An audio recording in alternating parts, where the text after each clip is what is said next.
Hi, welcome back. This is Life in EV Part 7. We're going to talk about lifestyle today. So it's a little bit more laid back. I just want to cover everything I talked about in the last 6 videos in one. So this is more or less how it's going to affect your lifestyle um, owning an EV compared to an ICE engine vehicle. And it's not going to be crazy changes. It's not like night and day. But there are some things that are going to have to change, or you might have to get used to owning an EV that you didn't have to do owning an ICE engine vehicle. So, when you buy an EV, how is it any different than buying an ICE vehicle? So, um, with an ICE vehicle, you can just go to the gas station, fill up your tank, and not have to worry about it. With an EV, you have to charge, obviously. So, there are public charging options, but home charging is the most effective, especially for battery life and longevity. So, you know, you can get by using public chargers, but certain home chargers are going to be a little bit more effective in recouping your battery life or your battery percentage overnight. Um, so most of the salespeople will talk to you about which charging option is best for you. Um, Many electric companies will give you quotes on what it would cost to charge a charger into your house, and even if you talk to your electric company, you can see what your off-peak charging times are. That way, you can save the most on charging. And in the previous video, I talked that over a span of 5 years, you can save over 5 grand on just charging your EV compared to buying gas, every time you need to fill up. Um, Speaking of charging, stopping at a gas station is very easy on a road trip. Um, it's very convenient. They're there 5-10 minutes. So if you're going on a road trip, that is something that you're going to have to kind of plan out a little bit more. You may be stopping at chargers longer than you would stop at a gas station. Um, maybe look for chargers on your map that are next to place to eat. That way you can stop and get something to eat. Some vehicles even have games on them that you can play while you wait for it to charge. But definitely something to keep in mind going forward owning an EV, that you might have to plan your trips out um, a little bit better than you would with an ICE vehicle. And charging public charging on a level 3 fast charger, um, with memberships, with the Electrify America membership, it can be comparable to gas, even cheaper than stopping to fill up a tank of gas. Which brings me into range. So range anxiety is probably the biggest fear when it comes to an EV. Is you know, well, I won't make it there. Most people drive maybe at top 40 miles a day, which can easily be recouped overnight with a Ford connected charge station.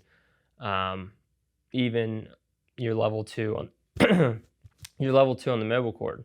So the anxiety is kind of overblown, I guess you could say. You're not really taking a road trip every day. You may take a road trip twice a year. That's fine. Like I said before, you just have to plan it out a little bit better. Um, you know, Ford's charging network is growing, day by day. They're adding more chargers to it, and it's going to be to the point where when you're driving on the road and you see gas stations, it's normal. The same thing is going to be for chargers. You're going to be driving by, you're going to see them. Um, it's going to be more of a second nature. It's definitely a learning curve at first of, that's something not to constantly keep worrying about. It's not like that for long. You get the hang of it. You say, okay, I know where my chargers are, especially in your hometown. When you travel, Ford system will actually map out what charger you need to stop at and how long. That way, it kind of takes the worry off you. So range anxiety is kind of, um, it's kind of overblown. That's something that a lot of gas engine owners have a fear of is, I won't make it there. You will, I promise. Another thing is maintenance. So with a gas engine vehicle, you're always worried about, not always, but you have to worry about oil change, oil filters, transmission. With a EV, there's a lot less moving parts, I could say. A lot less that can break. So, your maintenance cost is going to be a lot cheaper over a 5-year span. I did that in the last video. I talked about how much you need to go to maintenance, but definitely a lot cheaper than your regular ICE engine vehicle. Sorry, Richard Bazzi stopped in to say hi. Where was that? Maintenance. So when it comes to maintenance, there's a lot less to worry about. So that's going to kind of clear your schedule of, maybe you go 6,000-7,000 miles to get a tire rotation, just to keep things fresh, but you don't have to stop for oil changes. Maybe cabin air filters at 20,000 miles, but a lot less maintenance, which means a lot less cost. So let's talk about cost. So EVs tend to be a little bit more expensive than ICE engine vehicles at the moment. As the scale of production changes, I can see that leveling off and being very comparable in price.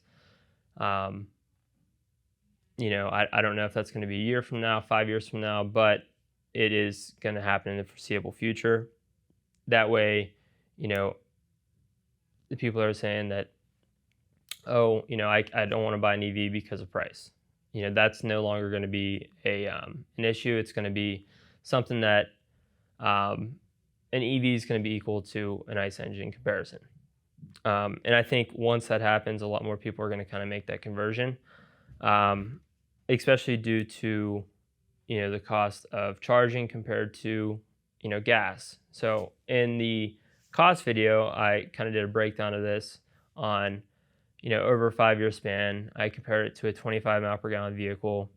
Price of gas here in Pittsburgh is right around $3.65. It changes. Sometimes less, sometimes it's higher, but it's a good average. So you can save almost, you're spending 50% of what you would spend on a gas engine vehicle, which is a big help in the long run. That only increases over the years, right? So if you own this EV for 10 years compared to a gas engine for 10 years, that number doubles. So instead of saving $5,000 over 5 years, you're saving $10,000 over 10 years.